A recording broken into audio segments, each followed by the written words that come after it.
Hoy quiero compartir con ustedes dentro de esa serie tan interesante y tan productiva.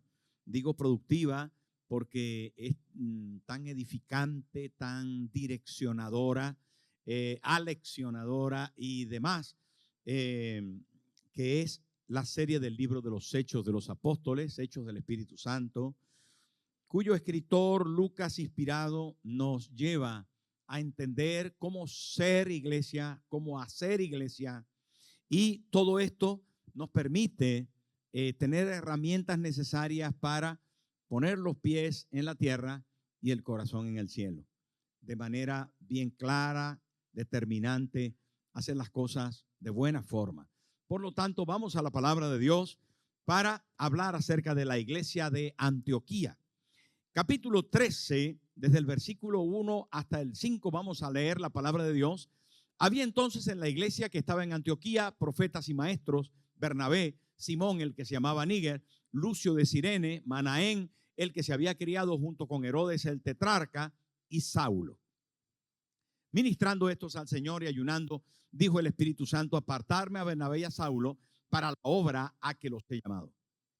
Entonces, habiendo ayunado y orado, les impusieron las manos y los despidieron.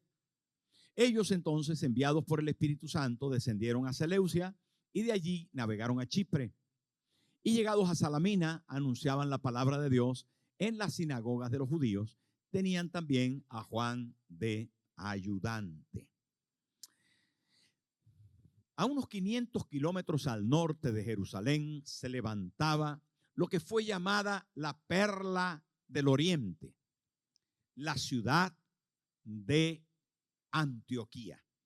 Antioquía de Siria era una ciudad cosmopolita, importante, cruce de caminos y la tercera ciudad en importancia del Imperio Romano.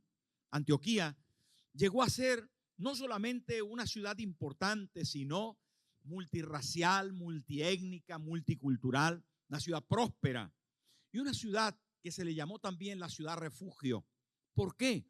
Porque en aquel tiempo, entre el 45 y 55 después de Cristo, hubo una gran persecución contra la iglesia y los cristianos fueron dispersados. Hasta ese momento todavía no se llamaban cristianos, sino creyentes, seguidores, discípulos, etc.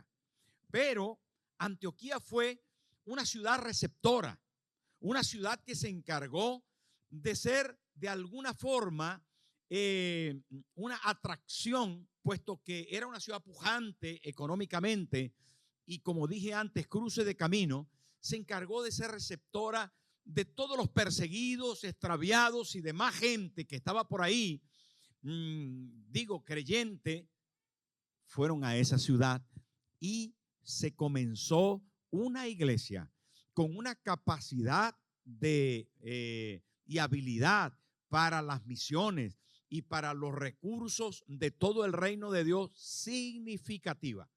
Casi llegó a ser, evidentemente, en el plano misionero, la segunda ciudad después de Jerusalén.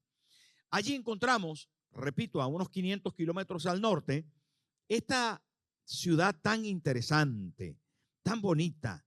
La iglesia, les repito, llegó a tener una gran hermandad, una hermandad que recibió la atención y el ánimo de los apóstoles desde Jerusalén y que viene a ser una realidad que nos connota, que nos ubica dentro de lo que la iglesia del libro de los Hechos era y dentro de lo que nosotros como iglesia, como templo del Espíritu Santo, deberíamos ser. Quiero decir que la iglesia no es un local, sino es una esencia, un funcionamiento, una realidad, una identidad. Es una fuerza de Dios instalada en un lugar y en este caso en nuestro corazón. Vosotros sois templos del Espíritu Santo, dijo el apóstol Pablo. Así que la iglesia no son cuatro paredes, somos tú y yo. Y no solamente somos la iglesia, sino que hacemos iglesia. Desde nosotros mismos, Digo que evidentemente nos reunimos en un lugar al que llamamos iglesia, pero tenga en cuenta que iglesia es usted y soy yo. ¿Por qué? Sencillamente porque Dios no habita en templo hecho de manos de hombre, sino que Dios habita en el corazón de cada cristiano, aquel que ha abierto sus puertas para decirle: Señor Jesús, entra a mi corazón y sé aquí el Rey y el Señor. Y entonces nos convertimos en iglesia. Si de alguna forma tenemos, que conceptualizar la iglesia, entonces tenemos que decir que la iglesia es el lugar donde Dios habita. Y donde Dios habita es el corazón de la persona que le llama, que le abre, que habiendo tocado Jesús a la puerta, como dice aquel hermoso pasaje: yo estoy a la puerta y llamo. Si alguno oye mi voz, yo entraré a él y cenaré con él y él conmigo. Y viendo estos pasajes de una iglesia llamada Antioquía, que se levanta en el capítulo 13, nos vamos a hacer esa comparativa y a encontrar valores, a encontrar características que deben identificarnos en lo que somos y en lo que hacemos con la iglesia de Antioquía. Comencemos entonces por la primera característica, que era la iglesia de Antioquía, una iglesia con identidad. Identidad, sin duda, es lo que soy. Identidad es la percepción que tiene una persona o un colectivo de sí en comparación con otras personas o entidades. ¿Qué soy yo? Porque lo que soy me define cuando lo hago. O sea, soy y hago. Por lo tanto, es importantísimo podernos definir sabiendo cuál es nuestra identidad. No solamente soy Tomás, hijo de Tomás y Teresa. No solamente eso, sino que tengo más cosas. ¿Qué nos define a nosotros? ¿Qué nos define como iglesia? Tú eres la iglesia del Señor. Tú tienes a Cristo en tu corazón. Cuando te preguntan quién eres, ¿qué dices? Me imagino que la primera cosa que se te debería ocurrir es: yo soy hijo de Dios. Tengo a Cristo en mi corazón. Yo pertenezco al reino celestial. Después, bueno, tengo DNI o tengo residencia o todavía tengo el pasaporte de donde sea. Bueno, está bien. Mi nombre es tal y trabajo en tal cosa y me voy definiendo, me voy identificando.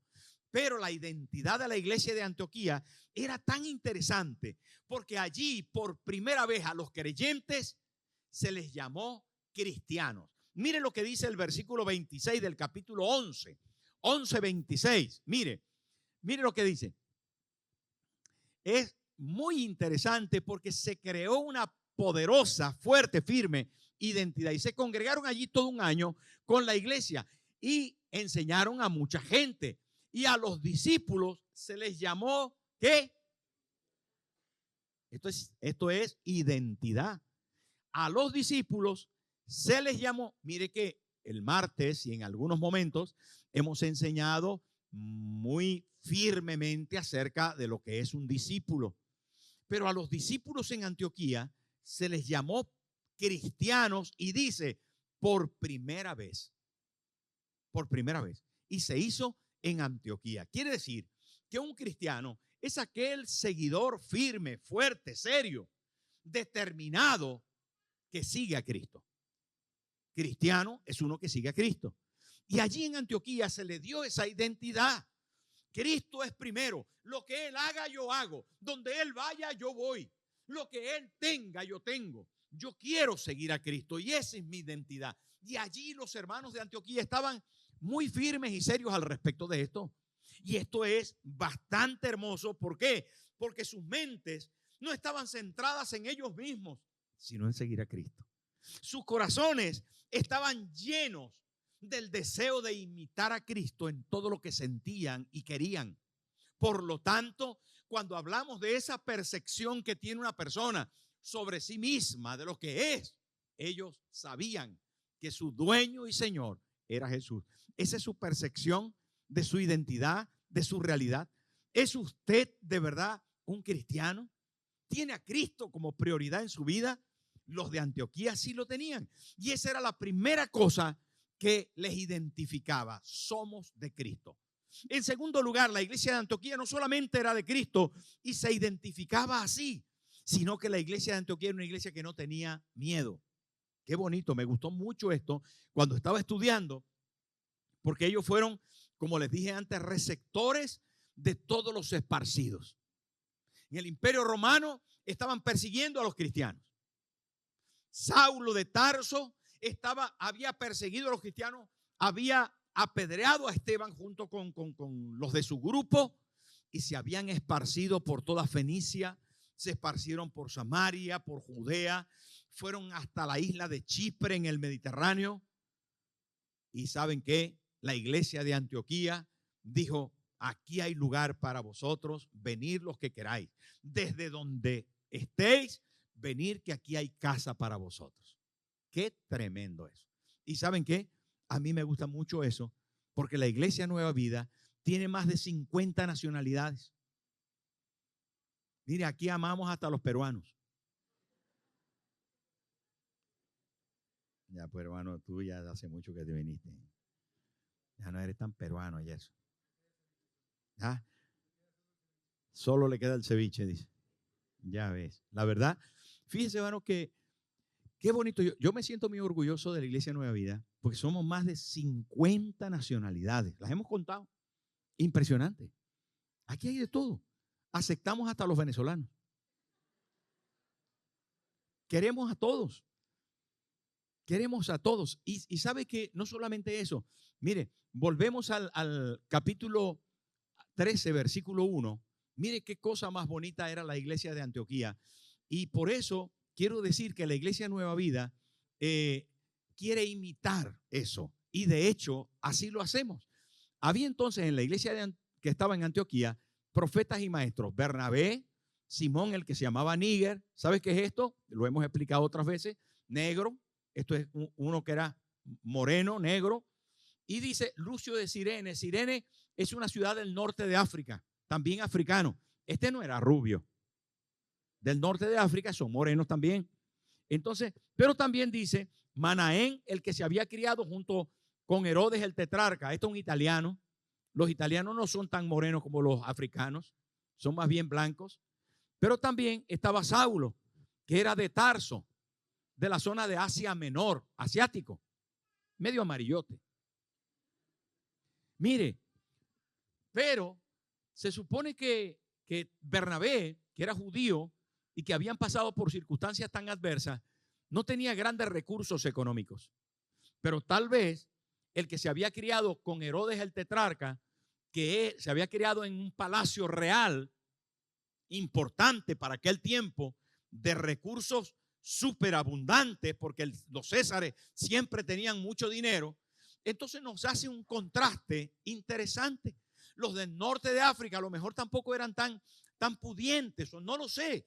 No revela la Biblia cuánto tenían en la cartera, pero según la ubicación geográfica y la historia que se deja ver, nos damos cuenta que las clases sociales o las clases económicas o las diferencias personales que pudieran tener eran variopintas. Era de todo tipo, de todos colores, de todas las razas, de todos los estamentos y países. Eso quiere decir que la iglesia de Antioquía era una iglesia incluyente, era una iglesia realmente hermosa, con una identidad clara, pero también que era capaz de no tener miedo a recibir gente de todas partes, como lo tenemos aquí. Aquí todos somos iguales. Aquí venimos de diferentes partes y amamos a todos y estamos contentos con todos. ¿Por qué tenía que ser diferente? Sencillamente recibieron a Saulo, que había sido perseguido, y Bernabé lo fue a buscar a Tarso y le dijo: vente con nosotros, reúnete con nosotros. Otros lugares había sido Saulo sospechoso y en otros lugares se había comportado como perseguidor. ¿Sería que en Antioquía tendría lugar? La respuesta es sí. Hay lugar para ti en esta casa, en esta iglesia Nueva Vida. Y hay lugar en mi corazón para ser incluyente, inclusivo, para poder aceptar a las personas y amarles como son. Nosotros, hermanos, dentro de nosotros creamos muchas veces muchos prejuicios, diferencias, obstáculos que impiden que pueda fluir una conversación, una relación, una posibilidad de compartir la vida. Digo que eso no es una característica de la iglesia de Antioquía. Trunca a veces el mensaje de amor que tenemos que dar.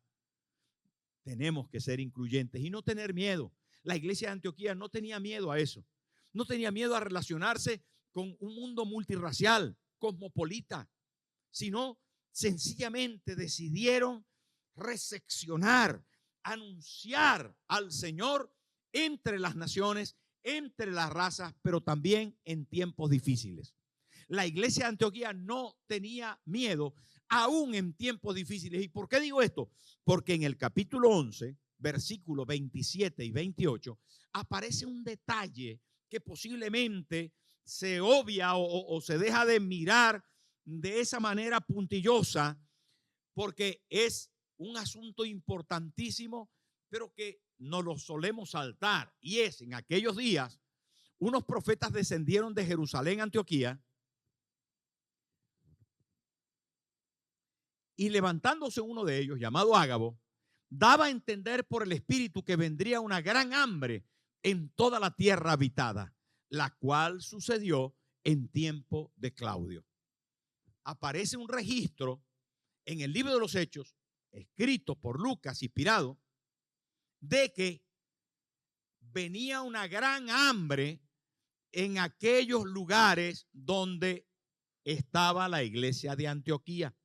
Se estaba profetizando desde allí y el profeta estaba diciendo, viene un tiempo de necesidad, pero la iglesia de Antioquía no tenía miedo a eso. Todo lo contrario, fue una iglesia que ayudó en tiempo del hambre, que efectivamente llegó. ¿Saben qué? Historiadores como Osorio, Josefo, Suetonio, Tácito, registraron en sus escritos, lo tengo aquí apuntado, en el libro de las antigüedades. Josefo dijo que en aquel tiempo, entre los años cuando se escribió, cuando vivía la iglesia de Antioquía, se dio a lugar una gran hambre. Pero también el historiador Suetonio hizo su acotación en libros como La vida de Claudio, y lo tengo aquí en el capítulo 18, dice, hubo escasez de alimento que fue el resultado de las malas cosechas que se recogieron a lo largo de unos 7 años. Mire, todo esto no solamente ilustra la realidad de que cuando leemos el libro de los Hechos, estamos leyendo un libro histórico, real, pero inspirado por Dios, para hacernos saber que allí había una iglesia en Antioquía, que era una iglesia poderosa y una iglesia que no tenía miedo, valiente, que cuando vino el tiempo de necesidad fue capaz de salir a repartir alimentos a los necesitados. Y eso no solamente nos habla de como corporación lo que deberíamos hacer o lo que tenemos que hacer y lo que hemos hecho, sino también a nivel personal. Somos la casa de Dios, somos la iglesia de Dios, dispuestos a colaborar con otros en medio de sus necesidades. Saben, la iglesia de Antioquía no solamente fue una iglesia con una identidad firme, una iglesia sin miedo para afrontar las circunstancias que se pudieran presentar, sino que la iglesia de Antioquía fue una iglesia misionera. Qué bonito esto, qué bonito. ¿Soy yo misionero? Pregúntese, ábrase el botón y mírese ahí, pregúntese ahí, ¿soy yo un misionero? ¿De verdad tengo la firmeza de compartir con otros lo que he recibido de Dios? Si Cristo está en mi corazón, yo lo comparto, lo doy a otros. Deberíamos respondernos en esta realidad, porque viviendo una realidad cosmopolita dentro de la iglesia, estando aquí gente de todas partes o de 50 países del mundo, ¿tenemos carga por otros territorios? Yo diría que sí, que nos califica el hecho de que somos una iglesia misionera y que la variedad no debía detenernos, sino todo lo contrario, de darnos la oportunidad. Y así lo hemos hecho. Así lo hemos hecho. Hemos abierto iglesias en 20 países. Y ahora mismo todavía seguimos planeando para seguir abriendo hasta llegar a los 200 países de la tierra, o más o menos, que son los que hay. La realidad económica no debería detenernos. No detuvo a la iglesia de Antioquía el tiempo de hambre. ¿Por qué habría de detenernos a nosotros? Cuando vino el COVID, seguimos enviando la ayuda a Cuba. Cuando vino el COVID y estaba la circunstancia y la iglesia cerrada, seguimos ayudando a Gambia en África. Cuando vino el tiempo de dificultad, seguimos siendo una iglesia misionera. Y seguimos en lo posible, claro, reducidos, pero seguimos viajando y atendiendo a la gente. Alguien me dijo, ¿se va a poner la vacuna? Pues si me lo piden obligado para viajar y hacer las misiones, póngamela. No, te vas a quedar como tirirí. Pues, no decían eso de los que no te ponga la vacuna, no te ponga la vacuna que te va a entrar, pero ¿y qué? O hago misiones porque tengo que llevar el papel, o me pongo la vacuna. Póngame la vacuna. Saben, hermanos, este es un asunto que nos califica y la iglesia debe perseverar en las misiones. ¿Y sabe cuándo la iglesia hace misiones? Cuando realmente tiene un corazón para las almas. Y no se tiene un corazón para las almas si el Espíritu Santo no opera en ti. Quiero decir que si no oras, no sientes. Que si no ayunas, no sientes. Que si no sirves, no sientes. Y la iglesia de Antioquía, volvemos al capítulo 13, dice la palabra que oraron, ayunaron y servían al Señor en la iglesia. Esto da pie a que tu corazón sea moldeado y tengas un corazón para las almas. Si tú no sirves, mire, versículo 2. Ministrando estos al Señor. ¿Sabe qué quiere decir esto? Sirviendo. ¿Sabe qué hacen los del staff? ¿Sabe qué hacen los músicos? ¿Sabe qué hacen los hermanos que arreglan la iglesia? Los de comunicación y todos los que servimos en la iglesia. Ministramos al Señor. Ministrar es servir. Esto es ministrar. Un ministro es un siervo. Y ministrar es servir. Ministrando estos al Señor y ayunando. Porque hay que también ayunar. ¿Sabe que es duro a veces abstenerse de alimentos para dar pie a lo espiritual? ¿Sabe que es complicado? Bueno, levantarse tal vez cansado y dedicar un tiempo a la oración. Porque quiero estar en comunión con Dios. Cuando no oro, no siento lo que Dios siente. Cuando no ayuno, no tengo la capacidad de desprenderme de lo mío. Porque muchas veces el ayuno es dejo lo mío para darlo a otros. Me hago vulnerable, sensible, limito mi carne, mi satisfacción para dar pie a otra cosa. Mis hermanos, ¿saben qué? Esta iglesia era misionera porque era espiritual y era espiritual porque era misionera. La realidad de esto es que ministraban, oraban, ayunaban y escuchaban, por tanto, la voz de Dios. La voz de Dios solo se escucha desde un corazón espiritual. Si no, usted escucha la radio, usted escucha a los cantantes, usted escucha a los políticos, usted escucha todas las voces, menos la de Dios. Porque la de Dios, la voz de Dios tiene una sintonía. Que usted sabe cuándo pone la sintonía. Así como hace el botón de la radio antigua. Te mueve el botón de la radio antigua hasta que lo sintoniza. ¿Sabe cómo sintoniza la voz de Dios? Con oración, con ayuno y con servicio. Mueve la rueda del dial hasta encontrar la voz de Dios. Y cuando habla, ministrando esto al Señor y ayunando, dijo el Espíritu Santo. ¿Sabe cuándo dice el Espíritu Santo? Por tanto, cuando usted mueve y llega a la oración, al ayuno, al servicio, entonces Dios le habla. Porque Dios no me habla, porque usted no se sienta a escuchar a Dios. Porque usted no tiene un tiempo para dedicar al Señor. Porque usted no lee la Biblia. Porque usted no tiene un tiempo devocional. Porque sus disciplinas espirituales están ausentes de su vida. Entonces usted no escucha la voz de Dios. Pero usted escucha la voz de Dios cuando es una iglesia misionera, que es una iglesia espiritual. Bueno, esto. Y allí dice el Espíritu Santo: apartarme a Bernabé y a Saulo. Porque una iglesia misionera tiene gente que quiere hacer misiones y que deben hacerlo. Qué bueno esto. solamente una iglesia misionera es capaz de asumir que no solamente, escúcheme, esto es tan importante. Mire, una iglesia misionera es la única capaz de asumir que debe ser espiritual orando, ayunando y sirviendo, sino que es capaz de asumir que debe quedarse con alguna buena cosa de la que tiene para darla al Señor. Quiero decir que una iglesia misionera, siendo espiritual, es capaz de entregar de sí para que otros lo disfruten. ¿Me entendió? Simple. La mamá se queda sin su cinturita avispa, se queda sin sus pechos elegantes, porque comienza a criar. Y se queda menos bonita, se queda menos figurita de avispa. ¿Por qué? Porque da a luz y pare y se le deforma un poco las caderas que antes era de señorita. Y esos hermosos pechos ahora son instrumento de utilidad para su crianza. Esto es importante, este asunto. Esto es importante. Vale más lo útil que lo estético. ¿Qué dije? Hay que procurar hacer una mezcla. Cuidarse un poco, hay que procurar hacer una mezcla. Pero la realidad de la vida es esta, la que estoy diciendo. Y esta no solamente es la realidad de la vida, es la realidad de la iglesia.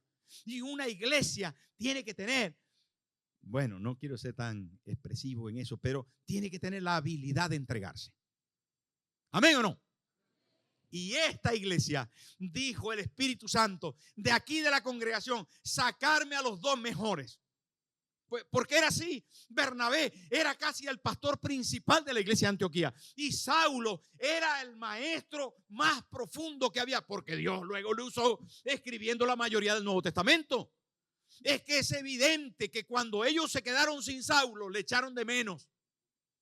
Gloria a Dios por la iglesia que asume de forma corporativa el sembrar las mejores semillas, en hacer que los pastores de vez en cuando no estén para que vayan a ministrar a otros que son iglesias hijas.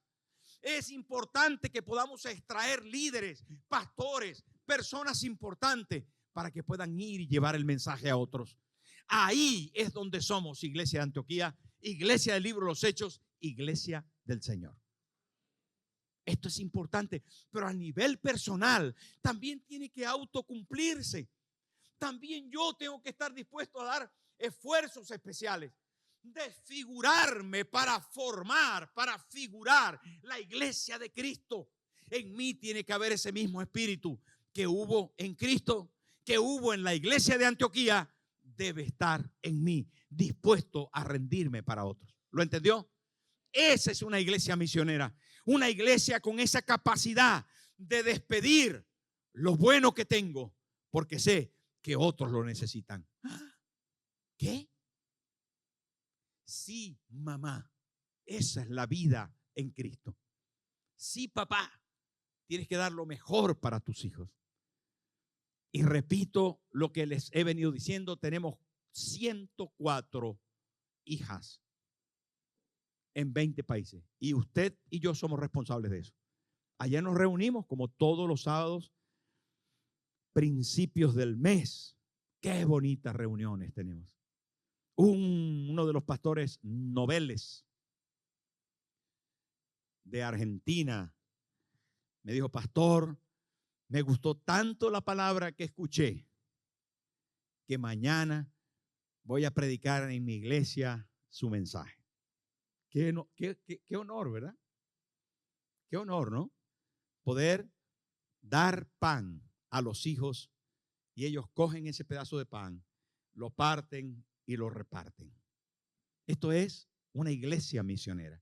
Pero la iglesia Nueva Vida no solamente, la iglesia de Antioquía no solamente era una iglesia con una identidad firme, una iglesia sin miedo, una iglesia misionera, sino que la iglesia de Antioquía era una iglesia que daba la gloria a Dios, que honraba a Dios por lo que Él había hecho con ellos.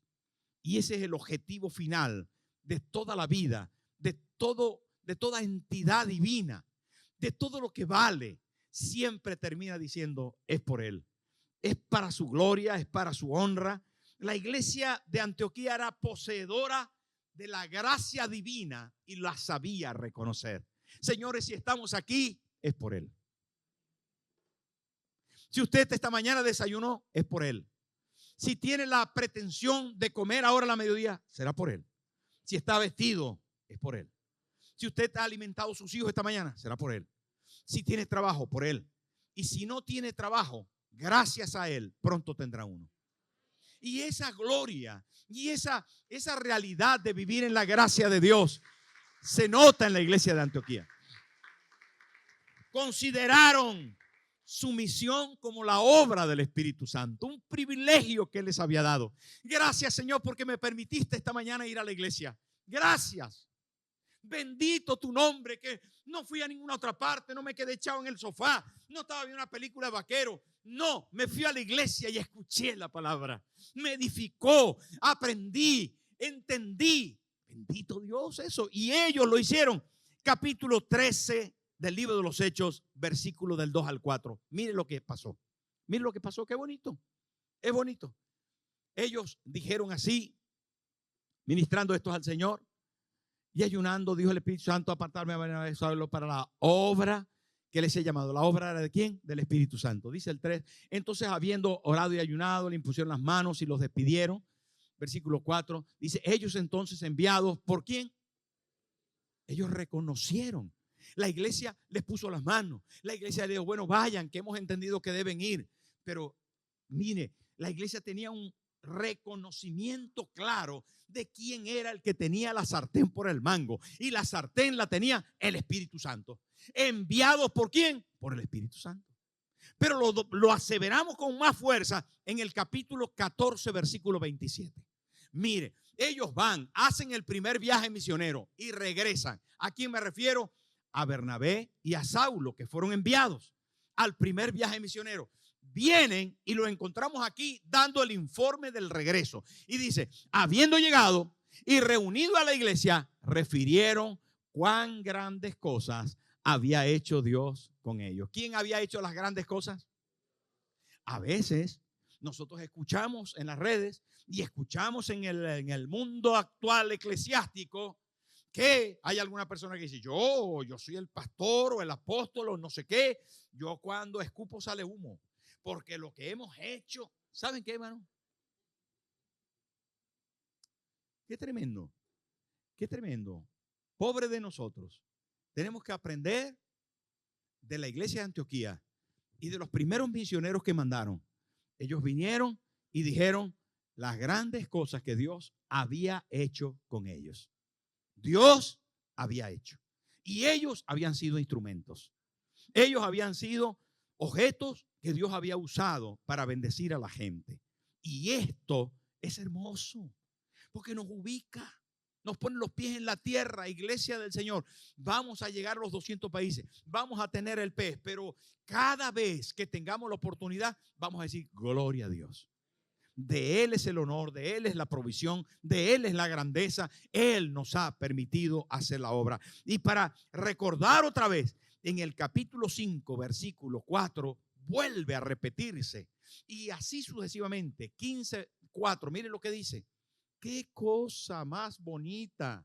Dice, ahora se ubican en Jerusalén.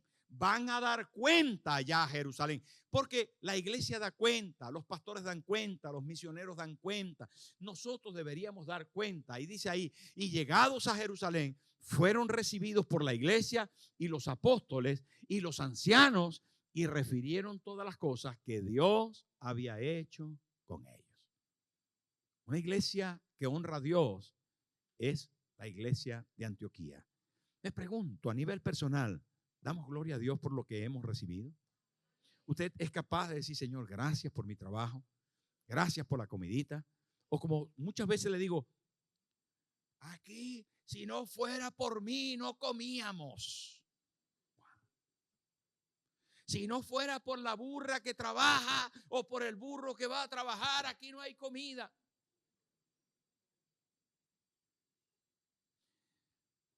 De gloria a Dios.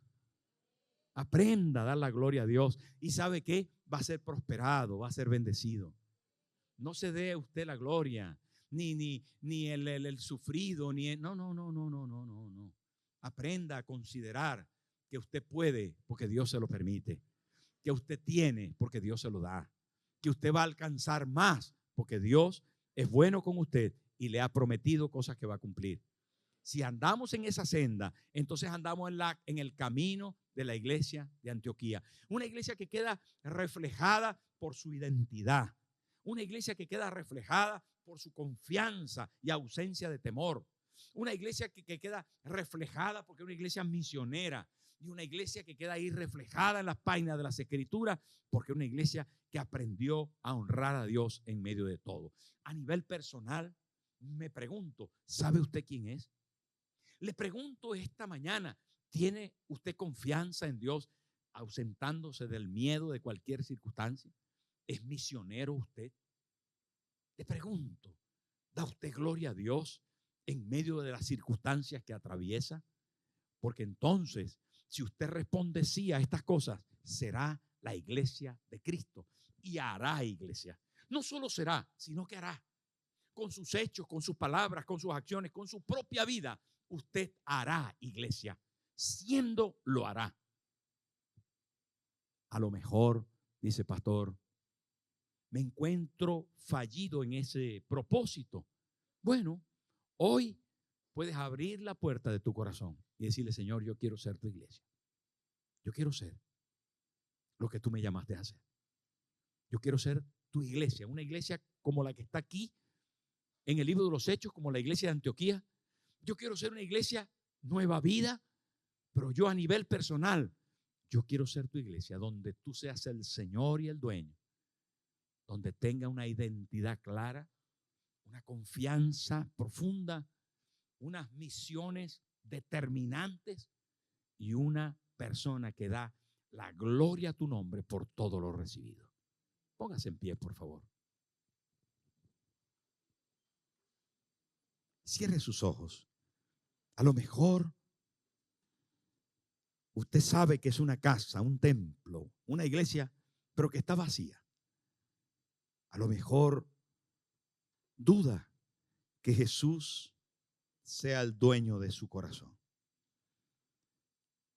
Que en su corazón hay un retablo donde Jesús esté puesto como lo más importante. Tal vez usted examinando su corazón puede encontrar esta mañana que en la silla principal, que en el trono principal de su templo, que es su corazón, no hay nadie sentado. Que de vez en cuando usted sienta a sus placeres, a sus ídolos, a su yo personal, pero que tal vez esta mañana usted quiere que en su iglesia, en su templo personal, reine Jesús. Es probable que usted lo tenga claro, diga así: Jesús es el rey de mi corazón. Él está sentado en el trono de mi vida. Pero si no fuera así, con sus ojos cerrados, yo le invito a repetir conmigo esta oración y a decir: Señor Jesús, hoy te invito. Abro la puerta de mi corazón, del templo que es mi vida, y te invito a que entres y te sientes y sea yo una iglesia como esta que acabamos de escuchar. Una iglesia con identidad, con confianza, misionera, que te honra. Siéntate en mi corazón. Yo quiero, Señor, amarte y servirte toda mi vida.